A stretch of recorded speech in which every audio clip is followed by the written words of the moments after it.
Hello and welcome to some more Star Citizen. I have news for you. I have a preview tour of that consolidated Outland hoverbike, hover quad it's actually called.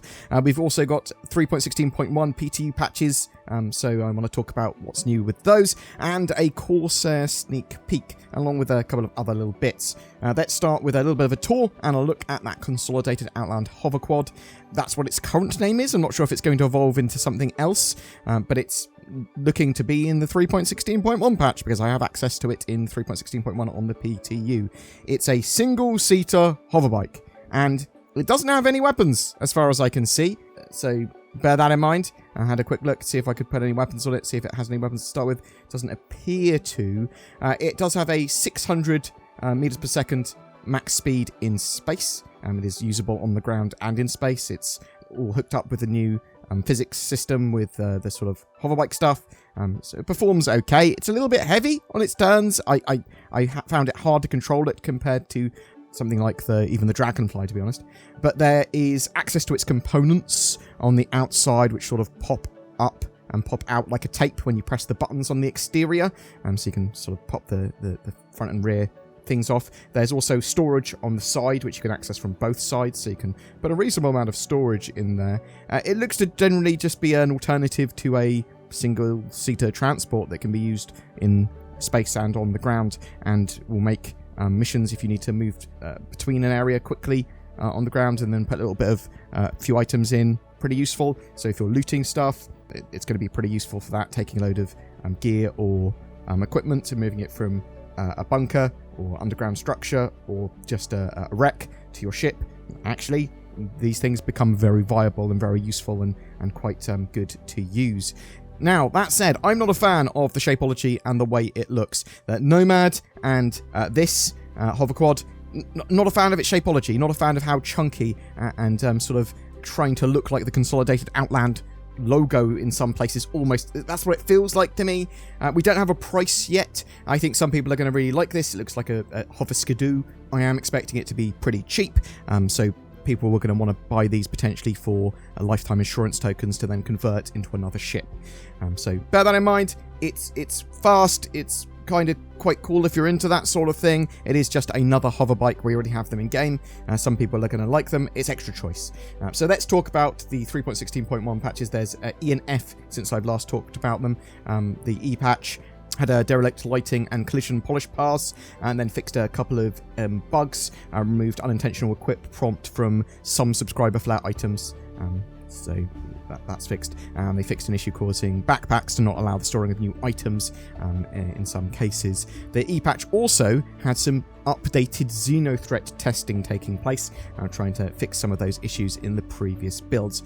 I did not play xenothreat during that time, so I don't have all the details of how it changed from the first test we did earlier in 3.16.1, but I will try and find out for another video. 3.16.1F had a direct polish pass which contained multiple polish passes for lighting, collision geometry, and additional trip mines.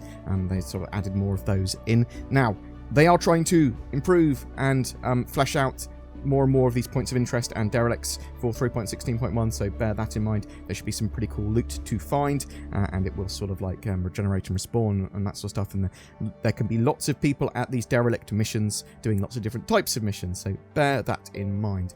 Bug fix wise, we have a potential fix for an issue that was causing weapons to holster and unholster unintentionally. This also includes extra logging for the issue just in case during that build of 3.16.1F, which is the current PTU build. Get up inner thought options should no longer be missing from the Cutlass Bunkbirds. After dying, the player's corpse should no longer fail to spawn, causing permanent loss of their last loadout. Item interactions should no longer overlap other items, which made it difficult or near impossible to interact with certain things. They fixed missing central MFDs, multifunction displays, and annunciators from the Aegis Eclipse. There are still some known issues with the PTU, some of which are pretty major and need to be solved before a live build. So it's possible that sort of servers can stop updating their mission offerings. That's not great. Sometimes when you log back in, when you're trying to log back into a bed that you've logged out of, you can get a 30k error. Players will experience positional desync with one another after they died and respawned. Not great. Many mineable asteroids can't be scanned. Spawn closets don't recognize unconscious AI, so some missions can't be completed if you knock out an AI rather than kill them, like when you're attacking a bunker, for example. There are some minor mining problems, some minor to major, sort of a mixed bag of vehicle manager app problems. So you need to like fiddle around with the VMA on the app to get ships to appear in there properly by spawning it first, then despawning it, and then using the VMA app. Logging out from the Reliant shipbed and then back in causes the Reliant to sort of have the player stuck in the sleeping area. You cannot repair, refuel, or restock at the low orbit stations, so the sort of stations around planets. Characters' heads, mobiGlass, and other equipment are missing after being released from Klesha. Ships may despawn after player death instead of staying at the last location like they're supposed to. And the hammerhead doors can sometimes lock players in turrets effectively, which is, again, not great. So some of those are obviously incredibly major and need to be solved.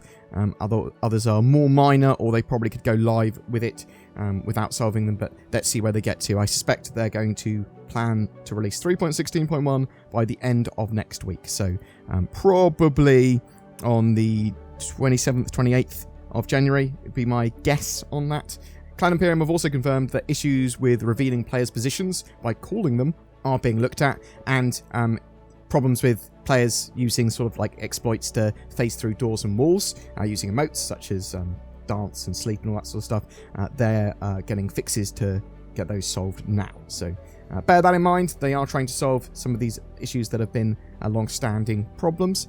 The sneak peek this week looks at the Drake Corsairs bridge. A lot of people very excited at the Drake Corsair. I think it's the Drake Corsairs bridge anyway. It looks like it. But yeah, looking forward to the Drake Corsair. Hopefully getting it in-game later this year. That would be fantastic. We will know more once we have a bit of a roadmap update, which I am expecting next week. I'm also expecting Cloud Imperium to turn up next week and do Inside Star Citizen and their regular content again. Obviously, we've got a little bit of it this week with the monthly reports, but I want roadmap updates, I want Inside Star Citizen, I want Star Citizen Live. Bam! Give me all those juicy videos and informations. But for those of you that haven't watched or read the monthly reports yet, I've got summaries of those on my channel. Also, 3.17 is not too far away. That's coming at the end of March. So I want to see those roadmap updates to start talking about those, and hopefully we'll start seeing lots of information on that in Inside Star Citizen, though I would expect them to probably be talking about Xenothreat 3.0 pretty soon, because after 3.16.1 goes live, we should see that hover quad bike, and then probably Xenothreat 3.0 very soon afterwards. But what do you think? Is the hover quad something that you like the look of? Are you going to be grabbing one, or is it just like, meh, hover bike, meh? Are you excited for Alpha 3.16.1, or are you waiting for 3.17 later in March? Whatever your thoughts, I'd love to hear from you in the comments below. What is best in life? To crush your enemies, to see them driven before you, and to hear the lamentations of their women? No, of course not, it's NordVPN. I never saw Conan the Barbarian checking his bank balance and then watching some cool shows on Netflix, all while protecting his privacy and being super secure. To be honest, I can't even remember Conan wearing a shirt. Silly Conan. And now, a big old snake god's got your internet history. Good job. Don't be a Conan the Barbarian. Check out NordVPN. Links below for powerful discounts too.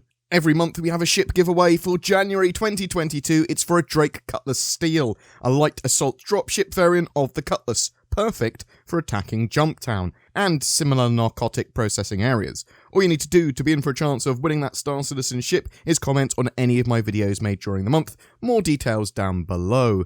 If you would like to further support the channel, consider clicking the join button under my videos or becoming a Patreon. Comments, suggestions, likes and shares all help the channel massively too, so always feel welcome to share your opinion or feedback. Thanks for watching, and I hope to see you in the verse.